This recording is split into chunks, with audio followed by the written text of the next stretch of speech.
Hey guys, Brian here. Welcome back to the shop. Got a dirty one here for you today as I've been working hard, getting ready to get started on doing the next section of concrete. And you might be able to see over there where the tuba tins were piled up. Yeah, I don't know if you could see it before, but I'll show you here. There was a error done when I was framing that in and pouring that concrete over on that side, and that form in that section, unbeknownst to me, the level had gotten bent, and when I formed that up, it was running uphill. If I turned the level around, it was running downhill. So, but I didn't figure it out until after I'd already poured it, and I went to do the next section and found out it wasn't in line. Of course, when all that was done, the old wall was still there, and the stalls were in, and none of these footers or anything to reference to was there, so it was really hard to tell that it was off at the time. But once it got done, it was pretty easy to tell it was off. So, show you what I got going on over there. Also, mentioned about the concrete. I had looked into, well, I got some densifier and used that on the section here on the old floor. What's been down for a couple of months because they said not to use it on the new concrete. Give it at least 30 days. And I can't really tell that it did anything, and it probably didn't do anything because the reality is this troweled surface floor would probably have to be etched in order to do anything to it. But as far as the coating, from what I can tell, epoxies and the varnishes and all that, and I'm not really concerned about what the floor looks like, but I've thought about it. Normally I wouldn't do anything, but since I've got the PEX in the floor for the heat tubing, and I know it's maybe not the most chemically resistant, that it would probably be a good idea to have the floor sealed so that cutting fluids and oil and coolant and that kind of stuff wouldn't be able to soak down in the concrete over time and eat up my pipes in the floor and cause problems with that. So I figure I need to do something to seal it up on the top if I can. And I guess the only thing I can come up with, I'm not keen on having to etch the floor because those chemicals, it's eating up the concrete. And I'm not big on eating up good concrete that I just put down. And you got to flush it all back off and do it multiple times in order to be sure that you get it all back out. Otherwise, it continues to degrade the concrete over time. So that's really something I think I'd like to stay away from if possible. So I'm toying with the idea of just throwing floor wax all over it and just waxing it up real good. And maybe that'll seal it up because stuff doesn't really soak into the floor the way it is right now with the hard troweled, machine troweled surface. It's pretty smooth and tight. So maybe that'll work. Might be worth a try. I'm interested in what your all's opinion is on it, if you've had any experience with doing that, how that works out. So let's take a look over here and I'll show you what's up. And move all that, and it was stacked there, and moved all that over here, pulled about 10,000 more nails out of it. That's all the tuba tins will be used in the attic. What was left out of the loft area. You can see all this over here is what I had to remove. So you can see that big step in the concrete. So that's how much out of level it was over a 2x to where it needs to be. But now it's pretty good and level across there from side to side, so when I come in and pour this, it'll blend in nice. So it took a whole lot of time to get that cut out and ground down, a lot of time. So it's important not to screw up in your construction, or it takes a lot to fix it, especially when it's concrete. It's not easy to just do away with. So, but between the concrete saw, which of course wouldn't cut deep enough, So I was only able to do part of that with the concrete saw, and then the rest all had to do with my grinder. A little 7-inch grinder here. Got a new wheel on it there. The DeWalt wheels are better than the Norton wheels. So that's what I found. And that's what I've been using. I used one to do 90% of it, and then I had to get a new one to dress up the corner in there. So you can see as it runs uphill there.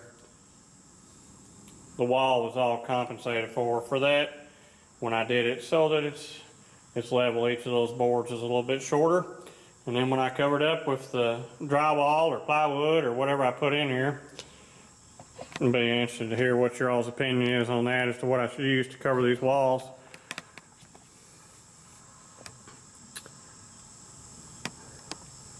You know, once I've got all that insulation over there, what should I use to cover up over the insulation? Should I put up plywood or drywall?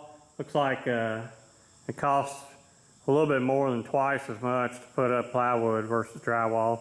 I think I want to do particle board. I don't think that would last long term in here. And also, since I'm on wide stud centers, it would probably tend to warp up and pull up and look really trashy. So I don't think I want to do that. I'm either going to put up 3/4 inch plywood paneling like what I've got in my garage, or put it all up as drywall. The drywall wouldn't add any structural strength. The plywood would. But, I mean, the building's plenty strong as it is, so I don't know.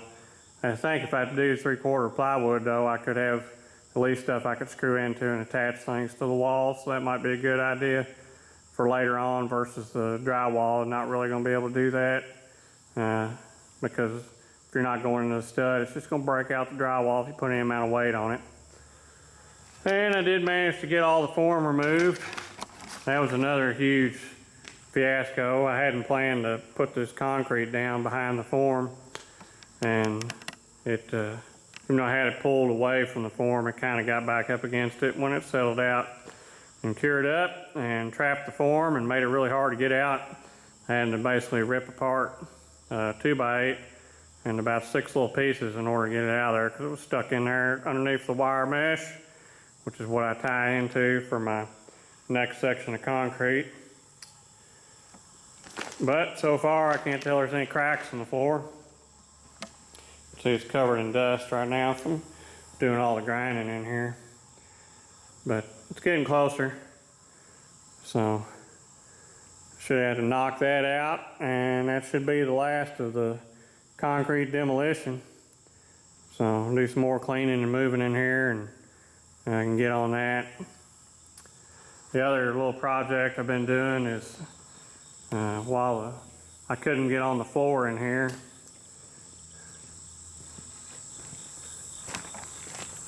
I went up to the barn and got some of my face boards that I'm going to put along the roof line and paint them with asphalt paint, which is a heavy paint, and had some issues with that. I brushed it on and I keep getting bubbles come up in it when it gets hot out here. So I think it's on too thick in those areas. I thinned it down some over here, even though I said not to do it, but it's the only way I can get it to brush out. So if anybody's got experience with asphalt paint, got suggestions on that. I think probably what I want to do on the next time is spray it on.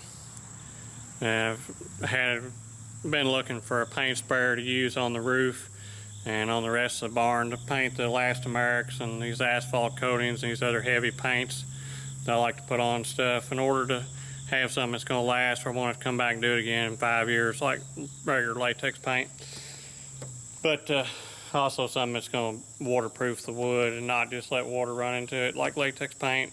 Typically I like to use oil, but the oil, it doesn't last long term either. You know, maybe 10 years you might get out of it and then you have to redo it. I'm looking for something that I can try and cheat the system and get a longer life out of, so that's why I'm trying this asphalt paint and elastomeric on the barn to waterproof things, seal them up, and hopefully last a long time. flexier of the paints, the better they tend to last on wood, is what I have found. If it's real rigid, when it expands, contracts, and the moisture just snaps loose, cracks, and falls off. So that's about it, I guess, for this update. I actually got a lot of time in fixing that floor, so that was a big mistake.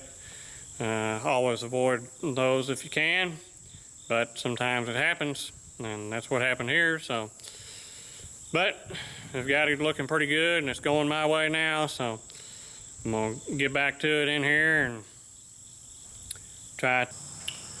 So that's it for this update. Next on the agenda is me getting this plastic down and dragging the wire in here and getting my water lines run and get started on that. Now I've managed to get my concrete floor fixed over there so that when I pour it, it's all level. And I've got everything moved wood-wise. I still got to move my train tracks for the crane, so I'll do that and then start getting the plastic in. And like I said, if anybody's got opinions on what would work good on this concrete that's not going to require etching, it's going to keep the water or keep the oil from going into it, I'd like to hear that. And I'd also be interested in anybody that's had experience with that asphalt paint. What's the best way to apply that? Probably a sprayer, I think, is going to be the ticket, but to get it on even with the brush, it's just really hard because it's so heavy and thick. You know, it's like wiping road tar all over it, but shouldn't last a long time. So that's all I got for you this week. Thanks for watching, thanks for subscribing, and I'll catch y'all later.